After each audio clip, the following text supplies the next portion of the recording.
O nga, no, dapat nga pag nagpitagpiin ko lahat ng mga jump ball picture ko na ganun. Rafgo drives, no good. Mescariola puts it in for the first basket of the ball game. And that tough fall, but nice to see him back in action. Pasaol, who had a lot of threes in their last game, continues to pick up from where he left off. Desmond Price, pull up, partially deflected. Galman na libre. And he puts it in from downtown. Sumubok si Mescariola sa tres, wala. Rafgo nakuha yung rebound. Monton. Na kay Price ang bola, fades away. Good looking stroke. That will bounce out. Reggie Boy Pasibas. Bounce pass to JR Alabanza in stride for two. Who put that ball on the floor, tapos siya pa ang magbibigay dito kay JR Alabanza. The bigs are running it out for Marikina. Former Marikina shoe master, Rafgo. Bago niyang nickname, the Human Blast. Interesting. Basta si Richard Campos ang nandyan eh. Laging merong bago. O, pinaitaan tayo ng kanyang scoring prowess sa ilalim. Sheila Salaysay, Marikina. Para silang Jekyll and Hyde eh. Sometimes they look like a contender, but other times gives them a 4-point cushion.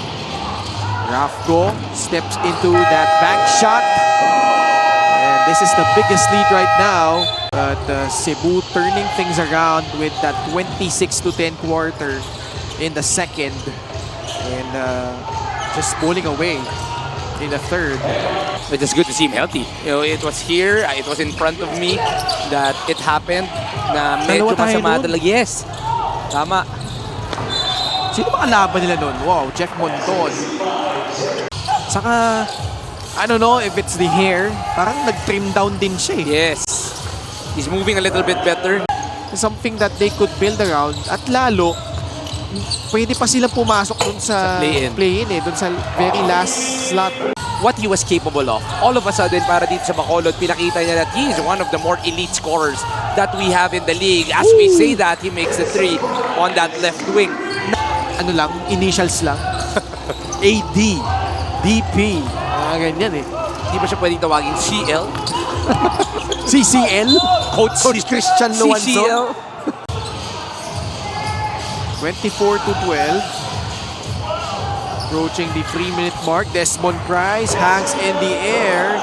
But his pace is so nice that he knows when to attack. Tapos ang ganda ng pull-up nito si Desmond Price. Nakaagaw pa ang Bacolod.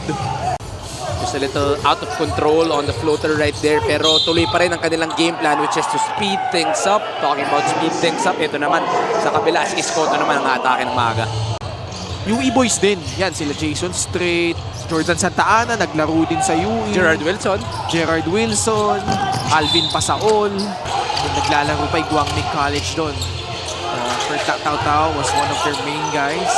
While Rames Cariola was the main guy for PCU Dasmariñas. RV Berjay. Lagi kong nakakalaban yan dati, si RV. From 5-on-5 to 3-on-3, but always a good guy and a very smart guy si RV Berjay. Quarter. Escoto leaning in. Despite the defense drip all over him, able to score over Jeffrey Monton.